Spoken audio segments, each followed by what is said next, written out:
ইতিমধ্যে স্পষ্ট কৰি দিয়া হৈছে যে জিমি দাসৰ আক্ৰমণৰ ঘটনাৰ পিছত এক প্ৰকাৰ তেওঁলোকে আৰক্ষী প্ৰশাসনকো সৰব সমালোচনা কৰিছে আৰু গোটেই বিষয়টো তেওঁলোকে বাৰে বাৰে এটা কথা কৈ আছে যে ন্যায় লাগিব যেনেধৰণে যিধৰণে যিমান জঘন্যভাৱে জিমি দাসক আক্ৰমণ কৰা হ'ল ৰাজপথত তেওঁক অতি আক্ৰমণাত্মকভাৱে তেওঁক অধিক জঘন্যভাৱে তেওঁক আক্ৰমণ কৰিলে তেওঁৰ কাপোৰ ফালি পেলোৱা হ'ল তাৰ পিছতো কিয় এতিয়াও আটাইকেইজন দোষীক গ্ৰেপ্তাৰ আৰক্ষীয়ে কৰিব পৰা নাই সেই বিষয়টোক লৈ সকলো সৰব হৈছে আৰু সেইবাবেই জ্যেষ্ঠ সাংবাদিকৰ পৰা আৰম্ভ কৰি সকলো দল সংগঠনৰ নেতৃত্ব সকলো ইয়াত আহি সমবেত হৈছে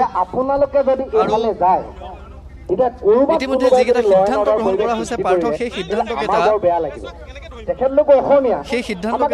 যিহেতু ৰাজহুৱা কৰা হৈছিল যে কোনো বহিৰাগতক মাটি বিক্ৰী কৰা নহ'ব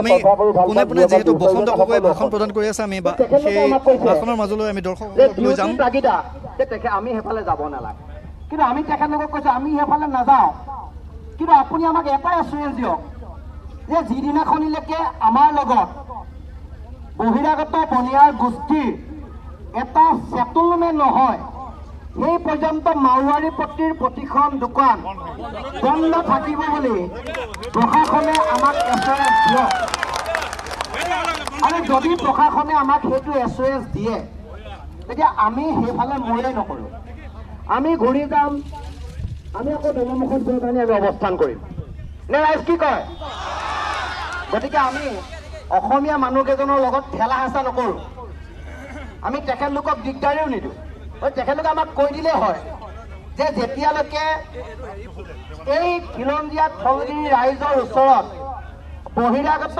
বনিয়া গোষ্ঠীয়ে এটা সেটেলমেণ্ট নকৰে আলোচনাৰ মাধ্যমেৰে তেতিয়ালৈকে মাৰোৱাৰী পট্টিত থকা প্ৰতিখন দোকান বন্ধ থাকিব বুলি আমাক এছুৰেঞ্চটো দিয়ক আৰু আমি ইয়াৰ পৰা গুচি গৈ পেলাই বেলেগ এফালে আমি আন্দোলনটো কৰিম হ'বনে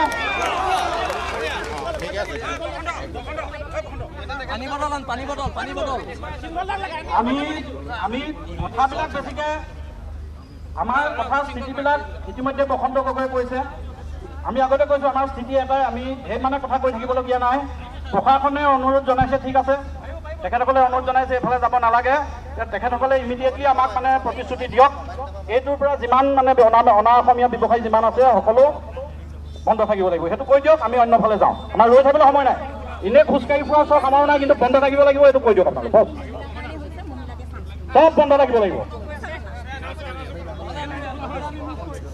লাইনটো খোলা হৈ আছে আমাৰ দুজন মানে গৈ চাই আহিব বন্ধ হৈছে অকল সেইটো নহ'ব আমি চাব লাগিব চব নাযায় আমাৰ এটা প্ৰতিনিধি দল যাম অকল প্ৰতিনিধি দল এটা যাম আমি প্ৰতিনিধি দলটো চাই আহিম বন্ধ হৈছে নাই যদি বন্ধ হৈছে ক'বলগীয়া একো নাই বন্ধ নহ'লে নামানো কাকো নামানো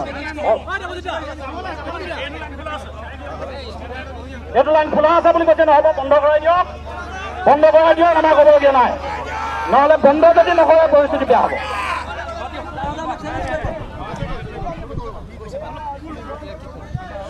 চাওক শিৱসাগৰত খিলঞ্জীয়া ৰাইজৰে দপদপনি থাকিব ইয়াত অনা অসমীয়া দপদপনি নহ'ব আৰু খিলঞ্জীয়া নিগ্ৰহ হয়তো শেষ ঘটনা হওক যদি অনাগত দিনত খিলঞ্জীয়াৰ ওপৰত যদি অনা অসমীয়া আক্ৰমণ হয় তেতিয়াহ'লে আজিৰ দৰে আমি কেৱল কিন্তু গণতান্ত্ৰিক প্ৰতিবাদতে কিন্তু আমি সীমাবদ্ধ হৈ নাথাকিম আৰু যদি গণতান্ত্ৰিক প্ৰতিবাদৰ পৰা চেৰাই গৈ আমি অন্য কিবা কাম যদি কৰিবলগীয়া হয় তাৰ বাবে কিন্তু প্ৰশাসন দায়ী হ'ব তাৰ বাবে অনা অসমীয়া ব্যৱসায়ী গোষ্ঠী দায়ী হ'ব আমি দেখিছোঁ দীৰ্ঘদিন চৰকাৰ আৰু আমাৰ জিলা প্ৰশাসনৰ হেমাহিৰ কাৰণে এই খিলঞ্জীয়াৰ ওপৰত এই অনা অসমীয়াসকলে সদায় বাৰম্বাৰ নিগ্ৰহ কৰি আহিছে গতিকে এই নিগ্ৰহৰ ঘটনা যাতে অনাগত দিনত নহয় তাৰ বাবে আজি প্ৰতিবাদী কাৰ্যসূচীৰ পৰা আমি আজি শিৱসাগৰবাসী ৰাইজে সকীয়াই দিছোঁ হয় ইতিমধ্যে কি হৈছে মাৰোৱাৰীপট্টি যি ৰাস্তা এই ৰাস্তাটো মাৰোৱাৰীসকলৰ যিসকল দোকান ইতিমধ্যে খোলা হৈ আছে আমাৰ এটাই দাবী তেওঁলোকে এই দোকানসমূহ অতি শীঘ্ৰে বন্ধ কৰক আৰু ইয়াত খিলঞ্জীয়াৰ অধিকাৰ শিৱসাগৰৰ পৰা সাব্যস্ত হ'ব লাগিব আৰু খিলঞ্জীয়াৰ অধিকাৰ সাব্যস্ত হ'ব লাগিব মেধি ছাৰে আমাক কৈছে যে মই থলগিৰি জনসাধাৰণৰ পক্ষত আছো আৰু তেখেতলোকে দোকানসমূহ বন্ধ কৰি ৰাখিব এই কথাটো আমাক জনাইছে আৰু আমি ইয়াৰ পৰা আমি ঘূৰি যাওঁ আমি কেপি চালি যাওঁ কৌস্তভ, আজিৰ দিনটোতো এটা সিদ্ধান্ত গ্ৰহণ কৰা হৈছে। সিদ্ধান্তটো হৈছে যে মাৰোৱাৰী পট্টি শিৱসাগৰৰ এক ঠাই। এই মাৰোৱাৰী পট্টিৰ নতুনকৈ নামাকৰণৰ সিদ্ধান্ত গ্ৰহণ কৰা হৈছে। মাৰোৱাৰী পট্টিৰ পৰিৱৰ্তে সেই ঠাইৰ নাম কোনোবা শ্বহীদৰ নামেৰে নামাকৰণ কৰিবলৈ দাবী উত্থাপন কৰিছে আৰু মাৰোৱাৰী পট্টিৰ যিসমূহ ব্যৱসায়িক প্ৰতিষ্ঠান আছিল সেই ব্যৱসায়িক প্ৰতিষ্ঠান বন্ধ কৰিবলৈ তেওঁলোকে দাবী উত্থাপন কৰিছে। কৌস্তভ,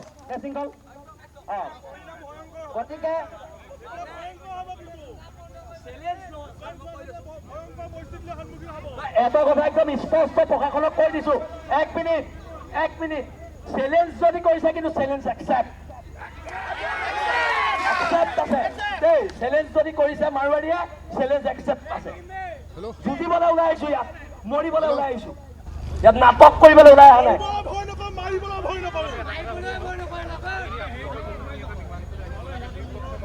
আহক যদি তামোল পানৰ বঁটা লৈ আহক।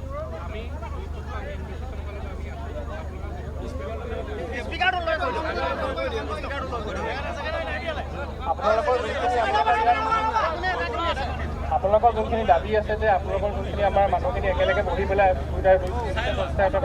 মানে চলিউশ্যন এটা আহিব লাগে, সেইটো ক্ষেত্ৰত আমি প্ৰশাসনৰ ফালৰ পৰা আজি এইটো ইয়াত এই পদক্ষেপ ল'ম। সেইটো আমি নিৰ্দিষ্ট থাকক।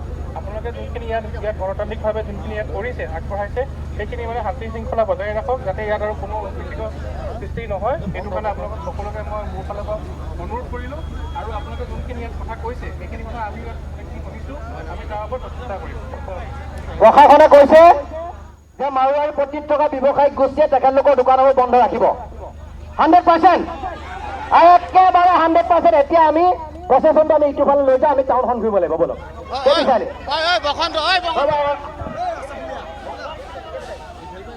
আপোনালোকে শুনি লওক, আৰু এটা কথা শুনি লওক,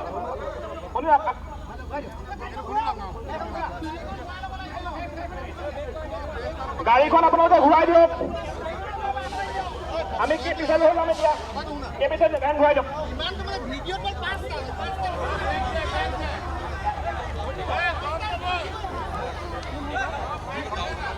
অহা কাইলৈৰ পৰা মাৰোৱাৰী পট্টি নাম মাৰোৱাৰী পট্টি নহ'ব, কিন্তু অসমীয়া কোনোবাৰ শ্বহীদৰ নামত হ'ব লাগিব, হয় নহয়?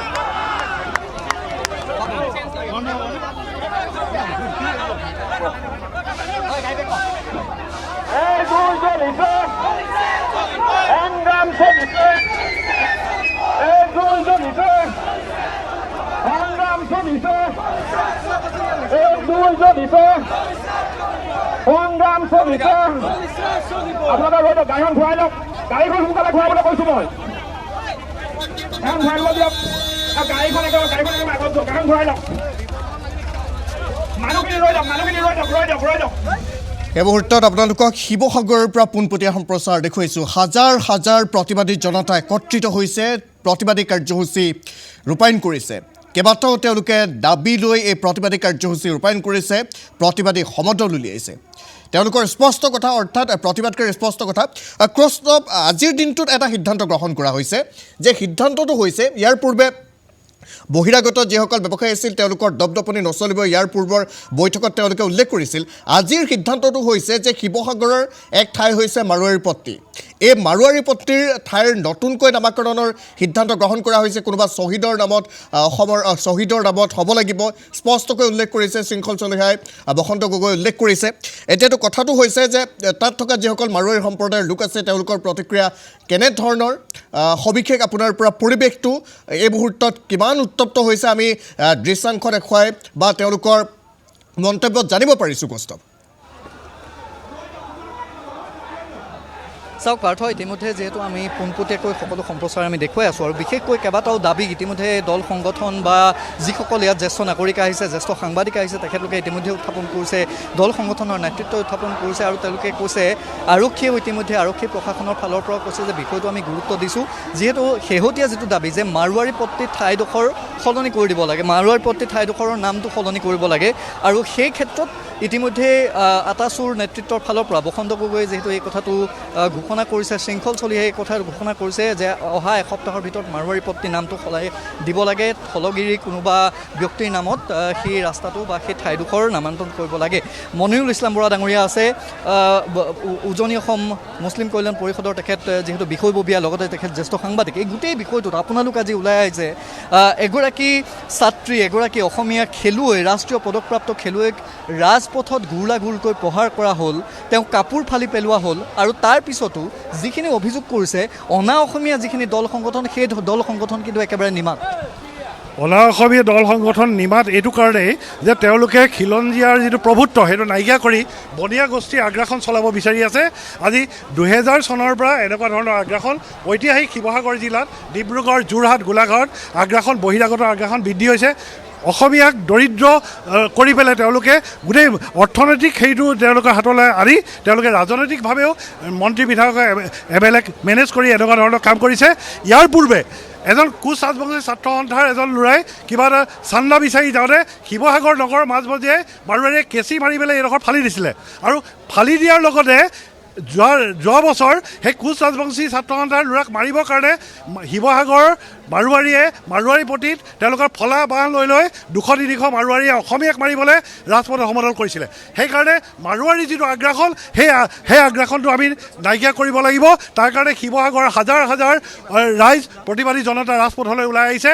নহ'লে আমাৰ ত্ৰিপুৰীসকলৰ, খিলঞ্জীয়া ত্ৰিপুৰীসকলৰ যিধৰণে দুৰৱস্থা হৈছে বঙালীসকলৰ আগ্ৰাসনত, তেনেদৰে অসমতো এই বহিৰাগত শ্ৰেণীৰ কাৰণে অসমীয়াৰ এনে দুৰৱস্থা হ'ব।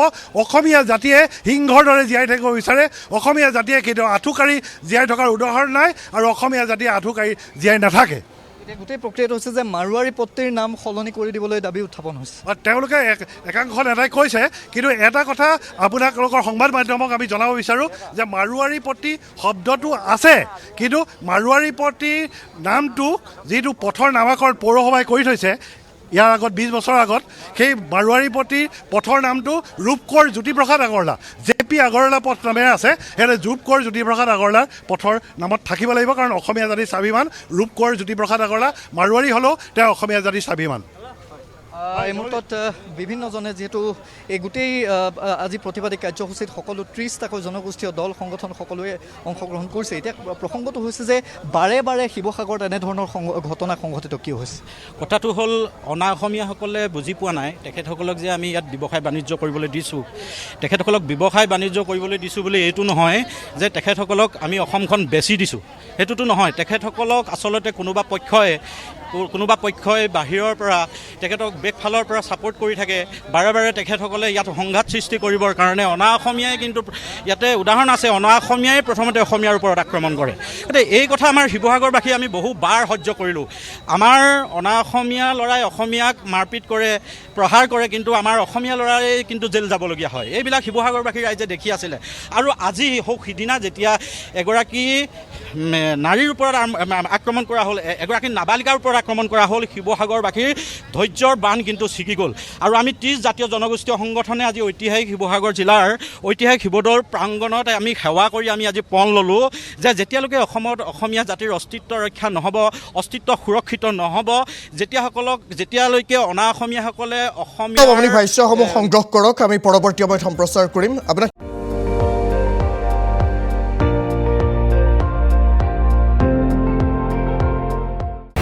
আপুনি চাই আছে ND24, সৰ্বশ্ৰেষ্ঠ নহয় সৰ্বোত্তমৰ দৌৰ।